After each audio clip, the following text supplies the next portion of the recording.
ശ്രീകുമാർ, മറ്റൊരു കാര്യം എന്ന് പറയുന്നത് മാതൃഭൂമി ബുക്സും DC ബുക്സും തമ്മിലുള്ള ഒരു തർക്കം, ആര് ഇത് പ്രസിദ്ധീകരിക്കും, ആർക്കാണ് ഇതിന്റെ അവകാശം എന്ന തർക്കം, അതിൽ നിന്ന് ഉടലെടുത്ത ഒരു കാര്യമായിട്ട് വരുന്ന രീതിയിലാണ് EP ഇതിനെ അവതരിപ്പിക്കുന്നത്. കാരണം EP പറയുകയാണ്, എനിക്കിത് മാതൃഭൂമിക്ക് കൊടുക്കുവാനായിരുന്നു താല്പര്യമുണ്ടായിരുന്നത്, അങ്ങനെയുള്ള ചർച്ചകളും നടന്നിട്ടുണ്ട്, പക്ഷേ നിലവിൽ ഞാൻ ആർക്കും ഈ അവകാശം കൊടുത്തിട്ടില്ല എന്നാണ് EP പറയുന്നത്. ശ്രീകുമാർ, നോക്കൂ മഞ്ജുഷ്, EPക്ക് അദ്ദേഹത്തിന്റെ ആത്മകഥ എഴുതണമെങ്കിൽ അത് പബ്ലിഷ് ചെയ്യാൻ കൊടുക്കേണ്ടിയിരുന്നത് ദേശാഭിമാനി പ്രസിദ്ധീകരണത്തിനോ അല്ലെ ചിന്ത പബ്ലിക്കേഷൻസിനോ ആയിരുന്നു. അത് അദ്ദേഹം കൊടുത്തിട്ടില്ല. അപ്പൊ അദ്ദേഹത്തിന്റെ ഉദ്ദേശം, എനിക്ക് ഇന്നത്തെ ആ തർക്കത്തിൽ നിന്ന് മനസ്സിലായത്, ഈ ആത്മകഥ പുറത്തു വരാൻ സാധ്യതയില്ല. പക്ഷേ ആത്മകഥ പുറത്തു വന്നില്ലെങ്കിലും ആത്മകഥയിൽ ഇന്നതൊക്കെ ഉണ്ട് എന്നും അത് ഞാൻ എഴുതിയല്ലെന്നും ഇന്ന് EP പറയുന്നതിനോട് ജനങ്ങൾക്കിടയിൽ അദ്ദേഹത്തിൻ്റെതായ ഒരു അഭിപ്രായം ഈ ഉപതെരഞ്ഞെടുപ്പ് ദിവസം കൊടുത്തു കഴിഞ്ഞു. ഇനിയും ഈ ആത്മകഥയിൽ ഇതെല്ലാം ഉള്ള സ്ഥിതിക്ക് ഇനി അത് പുറത്തു വരും എന്ന് ഞാൻ കരുതുന്നില്ല. കാരണം ഇതാണ് ഏറ്റവും നല്ല ഒരു രാഷ്ട്രീയ നേതാവിന്റെ തന്ത്രം. എന്താണ് ആ തന്ത്രം എന്ന് ചോദിച്ചാൽ, ഇന്ന കാര്യങ്ങൾ ഞാൻ പുറത്തുവിടുകയും അത് ഞാൻ എഴുതിയല്ലെന്ന് പറയുകയും ചെയ്യുമ്പോൾ കാര്യങ്ങൾ ആർക്കാണോ ബോധ്യമാകേണ്ടത് അത് ബോധ്യമായിട്ടുണ്ട്. ഇന്ന് രാവിലെ EP ജയരാജനോട് ഇക്കാര്യം ചോദിച്ചപ്പോൾ അദ്ദേഹം വിശദമായ ഒരു വാർത്താ സമ്മേളനം നടത്തിയില്ല.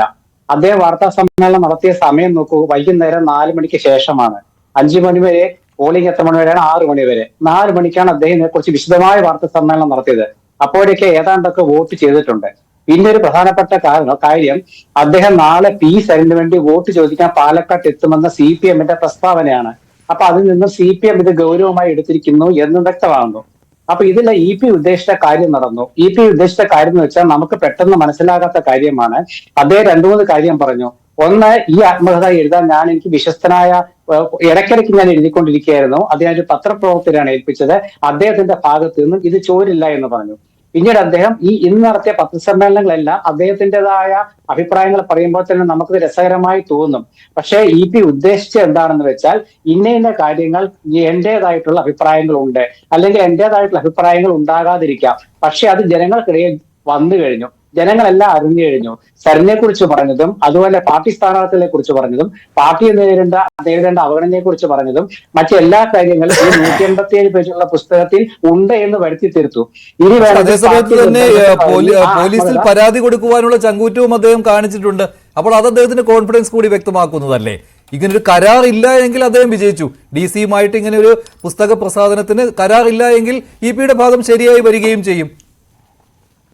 അല്ല, അതിലേക്ക് ഞാൻ പോകുന്നില്ല. അതൊരു തർക്കമാണ്. 187 പേജിൽ ഒരുപാട് കാര്യങ്ങൾ എഴുതണമെങ്കിൽ അത് ആരെഴുതിയെന്നോ ആര് പ്രസിദ്ധീകരിക്കാൻ പോകുന്നോ എന്നൊരു വിഷയമുള്ള കാര്യമല്ല എന്റെ മുമ്പിൽ.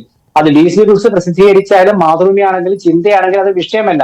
പക്ഷെ എന്താണെന്ന് വെച്ചാൽ അതിൽ ഇന്ന കാര്യങ്ങൾ ഉണ്ട് എന്ന് പറയുകയും അത് നിഷേധിക്കുകയുമാണ്. അപ്പൊ ആ കാര്യങ്ങൾ പറഞ്ഞുകൊണ്ടാണ് നിഷേധിക്കുന്നത്. അപ്പൊ പറഞ്ഞുകൊണ്ട് നിഷേധിക്കുമ്പോൾ ജനങ്ങൾക്ക് കാര്യം മനസ്സിലാവും, ഓ ഇങ്ങനെയൊക്കെ ഉണ്ടോ എന്ന്. അത് ഫലിക്കുകയേ വേണ്ടൂ, പുസ്തകം ഇറങ്ങണമെന്നില്ല. പുസ്തകനാളെ ഒരുപക്ഷെ പാർട്ടിയുടെ ഒരു സന്നദ്ധനായ പ്രവർത്തകൻ എന്ന നിലയ്ക്ക് അദ്ദേഹം അത് പിൻവലിച്ചു എന്നും വരാം. ഇതിപ്പോ DC ബുക്സിന്റെ കാര്യത്തിൽ നിന്നും അവരെ സംബന്ധിച്ചിടത്തോളം അവരൊരു പബ്ലിഷിംഗ് കമ്പനിയാണ്.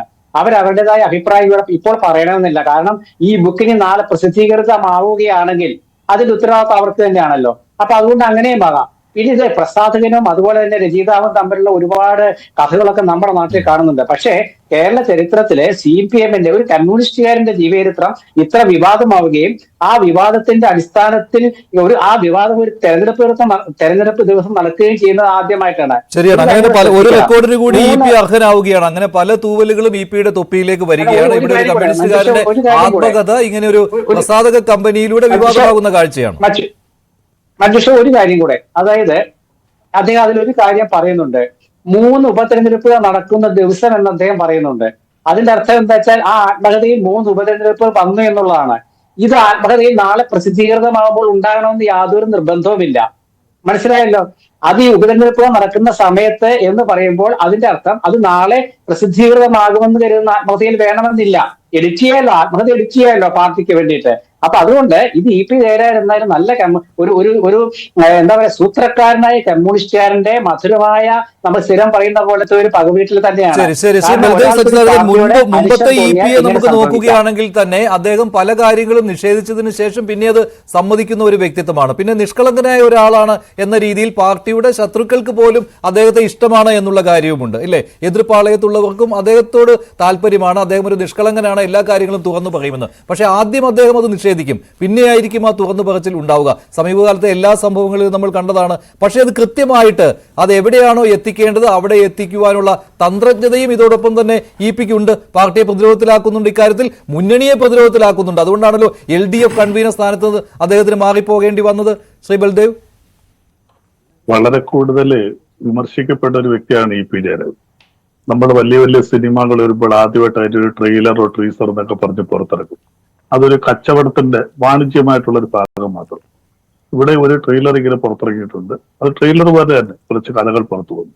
ഇതിൽ നമുക്കൊരു കാര്യമുണ്ട് മഞ്ജുഷ, നിയമപരമായി പറഞ്ഞാൽ മഞ്ജുഷ് എന്നെ കുറിച്ചൊരു കാര്യം പറയും, ഞാനത് നിഷേധിച്ചാൽ അത് പ്രൂവ് ചെയ്യേണ്ട ഉത്തരവാദിത്തം ബർഡൻ ഓഫ് പ്രൂഫ് എന്ന് പറയും, അത് മഞ്ജുഷനാണ്. ഇവിടെ ഇ പി ജയരാജൻ പരിപൂർണമായിട്ട് ഇത് നിഷേധിച്ചു, കേസ് കൊടുക്കാൻ പോകുന്നു. അപ്പോൾ ഇത് നേരത്തെ ഇവിടെ എല്ലാവരും ചർച്ച ചെയ്തതുപോലെ ഇത് ക്ലാരിഫൈ ചെയ്യേണ്ട ഉത്തരവാദിത്വം എന്ന് പറയുന്നത് DC ബുക്സിനാണ്. കാര്യം ഒരു ബുക്ക് വെറുതെ പ്രസിദ്ധീകരിക്കാൻ പറ്റില്ല ആർക്കും. പുസ്തകം പ്രസിദ്ധീകരിക്കണം എന്നുണ്ടെങ്കിൽ അത് എഴുതുന്ന ആളും പബ്ലിക്കേഷൻസും ഒക്കെ ആയിട്ട് ബന്ധപ്പെട്ട് ചില കരാറുകൾ ഉണ്ടാകണം, പല കാര്യങ്ങൾ, അതിന്റെ റോയൽറ്റി സംബന്ധിച്ച കാര്യങ്ങൾ. ഇനി ഇതെല്ലാം എഗ്രിമെന്റ് ആയതിനു ശേഷമാണ് ഒരു പുസ്തകം അങ്ങോട്ട് കൊടുക്കുന്നത്. അങ്ങനെ തീർച്ചയായിട്ടും ഈ പുസ്തകം ഇ പി ജയരാജൻ DC ബുക്സിന് കൊടുത്തിട്ടുണ്ടെങ്കിൽ there should be an agreement between them. അല്ലാതെ ഒരിക്കലും ഒരു പുസ്തകം ഒരാൾ എഴുതി കൊടുക്കില്ല. പിന്നെ ആ പുസ്തകത്തിൽ പറയുന്ന 3 കാര്യങ്ങൾ ഞാനൊന്ന് പോയിന്റ് ചെയ്ത് നിർത്താം. ഒന്ന്, പിണറായി വിജയൻ സർക്കാർ പരാജയമാണ് എന്നാണ് അദ്ദേഹത്തിന്റെ പ്രധാനപ്പെട്ട ഒരാരോപണം എന്നുള്ളത്. 2, പി സരിൻ എന്ന് പറയുന്ന അവസരവാദി രാഷ്ട്രീയത്തിലേക്ക് കൊണ്ടുവന്നു. പിന്നെ അൻവറിനെ പോലെയുള്ള സ്വതന്ത്രന്മാരെ പാർട്ടിയിൽ കൊണ്ടുവന്നെത്തിയത് പാർട്ടിക്ക് ക്ഷീണം ഉണ്ടാക്കി എന്ന് പറയുന്നു. ഈ സ്വതന്ത്രന്മാരുടെ കഥ നമ്മൾ 57 മുതൽ പരിശോധിച്ചാൽ 2 മുന്നണികളിലും സ്വതന്ത്രന്മാർ വളരെ കൂടുതലുണ്ടായിട്ടു. 58 EMS മന്ത്രിസഭ CPM-ന്റെ അല്ല CPI-യുടെ മന്ത്രിസഭയാണ്. അന്ന് 60 MLA-മാരെ ഉള്ളായിരുന്നു, 126 60 ഉള്ളായിരുന്നു. അന്ന് തൃശ്ശൂരിൽ നിന്ന് ജയിച്ച AR മേനോൻ മന്ത്രിയായിരുന്നു, സ്വതന്ത്രനായിരുന്നു. തലശ്ശേരിയിൽ നിന്ന് ജയിച്ച VR കൃഷ്ണയ്യർ സ്വതന്ത്രനായിരുന്നു, മന്ത്രിയായിരുന്നു. അതുപോലെ കോൺഗ്രസ് പിന്തുണയോടെയാണ് താനൂരിൽ നിന്ന് CH മുഹമ്മദ് കോയ 57 ജയിച്ചത്. മൊയ്തീൻകുട്ടി ഹാജിയും ജയിച്ചത് തിരൂരിൽ നിന്ന് ജയിച്ചത്, അതും സ്വതന്ത്രനായിട്ടായിരുന്നു. അപ്പൊ സ്വതന്ത്രന്മാരുടെ ഒരു ചരിത്രം 57 മുതലുള്ള എല്ലാ മന്ത്രിസഭകളിലും നിയമസഭകളിലും 2 മുന്നണികളിലും ഉണ്ട്. ഇപ്പോൾ കൊല്ലത്താനുണ്ടല്ലോ 1-2 സ്വതന്ത്ര MLA-മാരുണ്ട്. അപ്പൊ ഇത് ചില പ്രത്യേക സാഹചര്യങ്ങളിൽ 2 മുന്നണികളും. ഞാൻ ഒരു കാര്യം ഒന്ന് തിരുത്തി പറയാൻ ആഗ്രഹിക്കുകയാണ്. ഇത് ഇ പി ജയരാജൻ ആവശ്യപ്പെട്ടത് പ്രകാരമാണ്. ഞങ്ങളുടെ പാലക്കാടുള്ള റിപ്പോർട്ടർ VV അരുണിനോട് ഇപ്പോൾ ഇ പി ജയരാജൻ പറഞ്ഞ കാര്യമാണ്. ഇപ്പോൾ നമ്മൾ സംഘടിപ്പിക്കുന്ന ഈ ചർച്ച പ്രൈം ഡിബേറ്റ് അദ്ദേഹം കാണുന്നുണ്ട്. ആത്മകഥ എന്റേത് തന്നെ, അതിൽ ഭൂരിഭാഗവും ഞാൻ എഴുതിയത് തന്നെ, ഞാൻ അറിയാത്ത എഴുതാത്ത ഭാഗങ്ങൾ കൂടി ഉൾപ്പെടുത്തി എന്നതാണ് പ്രശ്നം. അതെങ്ങനെ വന്നു എന്നതാണ് ചോദ്യം. ഞാൻ അറിയാത്ത എഴുതാത്ത ഭാഗങ്ങൾ കൂടി ഉൾപ്പെടുത്തി എന്നതാണ് പ്രശ്നം. അതെങ്ങനെ വന്നു എന്നതാണ് ചോദ്യം. മാതൃഭൂമി ബുക്സും DC ബുക്സും തമ്മിൽ തർക്കം, അത് ഞാനിവിടെ പറഞ്ഞല്ലോ, അങ്ങനെ ഒരു തർക്കമാണോ എന്ന്. തമ്മിൽ തർക്കമെന്ന് ഞാൻ പറഞ്ഞിട്ടില്ല, ഇ പി ജയരാജൻ പറഞ്ഞിട്ടില്ല. 2 പേരും എന്നെ സമീപിച്ചു എന്ന് മാത്രമാണ് പറഞ്ഞത്. പുസ്തകത്തിന്റെ ആമുഖമോ മുഖപുരയോ എഴുതിയിട്ടില്ല, പേരും തീരുമാനിച്ചിട്ടില്ല. ഇതാണ് ഇപ്പോൾ ഇ പി ജയരാജൻ വിശദീകരണമായിട്ട് പറഞ്ഞത്. നമ്മൾ ഈ ചർച്ച നടത്തുന്ന അദ്ദേഹം കേട്ടപ്പോൾ അതിൽ വന്ന തെറ്റുകൾ അദ്ദേഹം ചൂണ്ടിക്കാണിക്കുകയാണ്. ആത്മകഥ എന്റേത് തന്നെ, അതിൽ ഭൂരിഭാഗവും ഞാൻ എഴുതിയത് തന്നെ. ഇത് രാവിലെ മുതൽ തന്നെ ചോദ്യമായിട്ട് ചോദിച്ചുകൊണ്ടിരിക്കുകയായിരുന്നു. അതിൽ ഇ പി ശരിക്കും വിശദീകരണം നൽകിയത് ഇപ്പോഴാണെന്ന് എനിക്ക് തോന്നുകയാണ്.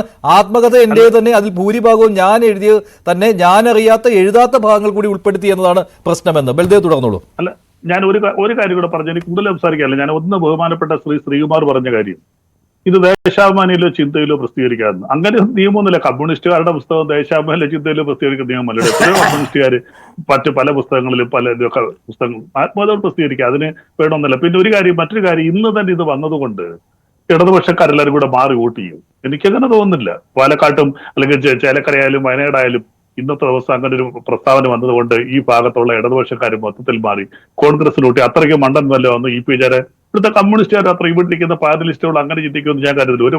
ഒരു പത്രത്തിൽ ഇങ്ങനെ ഒരു വാർത്ത വന്നു, അദ്ദേഹത്തിന്റെ ഇതിൽ ഈ സ്ഥാനാർത്ഥിത്വം കൊടുത്ത് തെറ്റായിപ്പോയി എന്ന് ഇ പി ജയരാജന്റെ ഒരു പ്രസ്താവനയായിട്ട് തന്നെ വരട്ടെ. അതുകൊണ്ടൊന്നും അങ്ങനെ വോട്ട് മാറിപ്പോന്നും വിശ്വസിക്കുന്നു. അങ്ങനെ കേരളത്തിലെ ജനങ്ങൾ നല്ല പ്രബുദ്ധരായ ജനങ്ങളാണ്. എന്തെങ്കിലും ഒരു തുച്ഛമായ സംഭവങ്ങൾ കൊണ്ട് ഇങ്ങനെ വോട്ടൊന്നും മാറിപ്പോകത്തോന്നില്ല. അപ്പൊ ഇതിനകത്ത് ഇന്ന് ഈ വന്ന വാർത്തയുമായി ബന്ധപ്പെട്ട് ഇതിന്റെ പിന്നിൽ എന്തെങ്കിലും ഒരു ക്രിമിനൽ കോൺസ്പിറസി തന്നെ വേണം പറയാം. അത് കുറ്റകരമായ ഒരു ഗൂഢാലോചനയാണ്. കാര്യം ഇന്നത്തെ ദിവസം തന്നെ ഇത് വരിക. അദ്ദേഹം ഇപ്പോൾ ഈ രാവിലെ പറഞ്ഞ കാര്യങ്ങൾ അദ്ദേഹം കുറച്ച് മാറ്റങ്ങൾ വൈകിട്ടോടുകൂടി വരുത്തിയിട്ടുണ്ട്. അത് ശ്രീകുമാർ പറഞ്ഞതും ശരിയാണ്. അദ്ദേഹം കൂടുതൽ വിശദീകരിക്കാൻ തയ്യാറായത് വൈകിട്ടാണെന്ന്. ഇപ്പോൾ അദ്ദേഹം പറഞ്ഞപ്പോൾ ഒരു കാര്യം കൂടിയുണ്ട്. ഈ ഭാഗങ്ങൾ പ്രസിദ്ധീകരിക്കുന്നതിന് വേണ്ടി കൊടുത്തിട്ടുണ്ട്. പക്ഷെ അതിൽ കൂട്ടിച്ചേർക്കലുകൾ നടത്തിയിട്ടുണ്ട് എന്നാണ് അദ്ദേഹം ഇപ്പോൾ ഉണ്ട്. ഉദ്ദേശിക്കുന്നത്. പല പുസ്തകങ്ങളിലും അങ്ങനെ വന്നു. പല അത് ഇതില് തന്നെ മാത്രമല്ല, അറിയിക്കാതെ പിന്നെ ഈ ഡ്രാഫ്റ്റ് എല്ലാം വായിച്ചു നോക്കിയിട്ടാണല്ലോ ഫൈനൽ അപ്രൂവൽ കൊടുക്കുന്നത്. അത് എഴുത്തുകാരന്റെ അവകാശമാണല്ലോ. അതൊന്നും ഉണ്ടായിട്ടില്ല എന്നാണ് അദ്ദേഹം പറയുന്നത്. അല്ല മഞ്ജുഷേ, ആഗോളതലത്തിൽ തന്നെ ചില പുസ്തകങ്ങൾ പ്രസിദ്ധീകരിക്കുമ്പോൾ ഇതുപോലെ എഴുത്തുകാരനും പ്രസാധകരും തമ്മിൽ ഇഷ്യൂ ആയി വലിയ വലിയ കോടിക്കണക്കിന് രൂപ നഷ്ടപരിഹാരം കൊടുത്ത കേസുകൾ തന്നെ ഉണ്ടായിട്ടുണ്ട് മഞ്ജുഷ്. അതൊക്കെ ശരിയാണ്. നമ്മൾ ഈ എഴുത്തുകാരും പ്രസാധകരും തമ്മിലുള്ള തർക്കത്തിലേക്ക് പോകേണ്ട. ശ്രീ ഷാജഹാൻ, ഇപ്പോൾ ഈ